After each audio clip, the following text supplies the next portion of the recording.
Alhamdulillah masih dengan setia ditemani sahabat imajiner saya. Apa kabar bro? Baik. Kaifahalu? Alhamdulillah khair. Langsung saja. Tema untuk kali ini apa? Tema untuk kali ini membuat Muhammadiyahnya yang kaya atau umatnya yang kaya. Pilih mana? Kalau saya jelas, saya lebih memilih umatnya atau warganya yang kaya. Alasannya bro, alasannya kan ada ayatnya. Wajahidu bi amwalikum wa anfusikum fi sabilillah. Atau masih dalam surat yang sama di ayat yang berbeda. Khudh min amwalihim shadaqatan. Kan nggak mungkin ayatnya dihapus toh. Masa ayatnya yang harus dihapus? Maksudnya gimana nih? Maksudnya jelas bro, bahaya.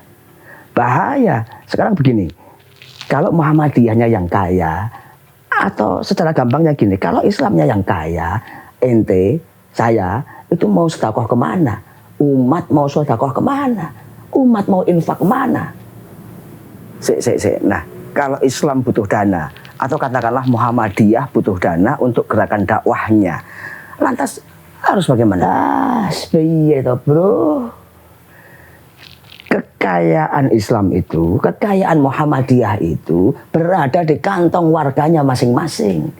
Kekayaan Islam itu berada di kantong umatnya. Nah begitu Islam butuh dana, begitu Muhammadiyah butuh dana, kan tinggal digerakkan bro. Nah terus bisnis amal usahanya itu gimana? Sebentar, saya luruskan. Kalau Anda melihat kampus-kampus Muhammadiyah, rumah sakit Muhammadiyah yang hampir tersebar di seluruh kabupaten kota itu, terus sekolah-sekolah Muhammadiyah dari TK sampai SLTA, ditambah lagi panti asuhannya, itu semua terbangun atas sedekah jariyah umatnya. Nah, terus keuntungannya? Sebentar, saya belum selesai. Saya lanjutkan ya.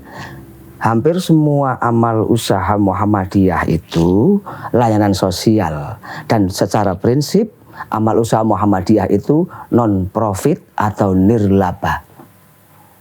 Keuntungannya, hasilnya dari umat untuk umat dan mampu menjadi jawaban atas semua permasalahan umat, termasuk di dalamnya memberdayakan umat. Gitu. Oke, sekarang ini. Apa bedanya badan usaha milik Muhammadiyah dan amal usaha Muhammadiyah? Nggak ada bedanya. Nah, itu hanya istilah. Dan saya salah seorang yang tidak sepakat dengan istilah badan usaha milik Muhammadiyah itu.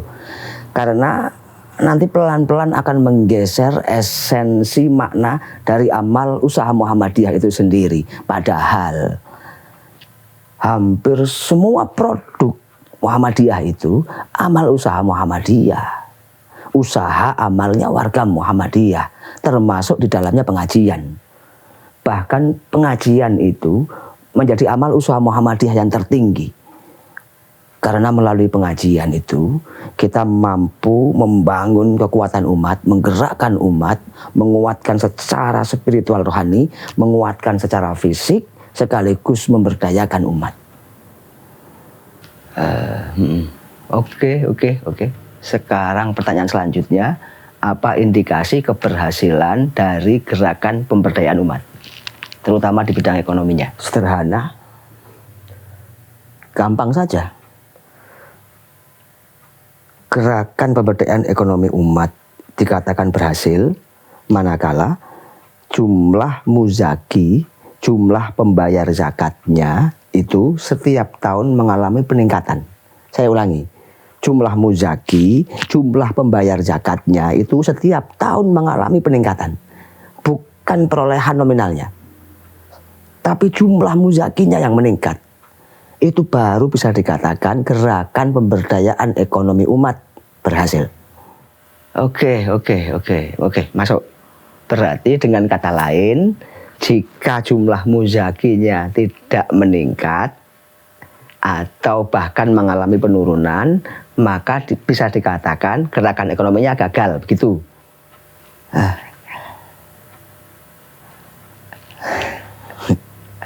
Ya wis, ya wis, ya wis, ya sudah. Sekarang masuk pertanyaan terakhir. Katakanlah gerakan pemberdayaan ekonomi ini berhasil. Apakah ada jaminan? Apakah ada jaminan mereka nantinya tidak mangkir untuk membayar zakat? Apakah ada jaminan mereka untuk tidak bakhil? Kalau yang ini bukan pertanyaan, bro. Ini bukan pertanyaan, tapi ini sifat dasar. Innal insana khuliqa haluan. Sesungguhnya manusia itu diciptakan berkeluh kesah dan kikir, bakhil. Itulah kenapa filantropi itu harus digerakkan. Dan gerakan infak sodakoh itu harus terus digaungkan. Karena kalau tidak, nanti umat itu akan cenderung kembali ke sifat dasar, yaitu bakhil. Gimana? Paham kan? Itulah kenapa bukan Muhammadiyahnya yang kaya, tapi harus umatnya yang kaya. Karena kalau Muhammadiyahnya yang kaya, maka gerakan filantropinya itu tidak tergerakkan. Filantropi tidak tergerakkan. Jika filantropi tidak tergerakkan, maka kepedulian sosial itu tidak akan lahir.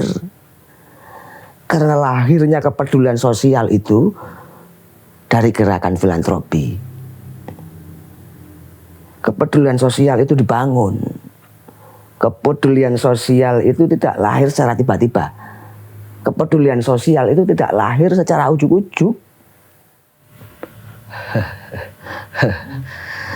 Jadi teringat kata-kata dalam film Titir.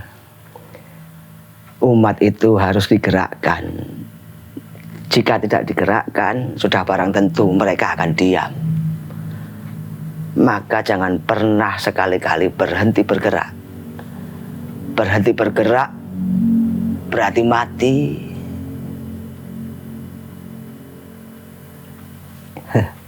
Tos dulu.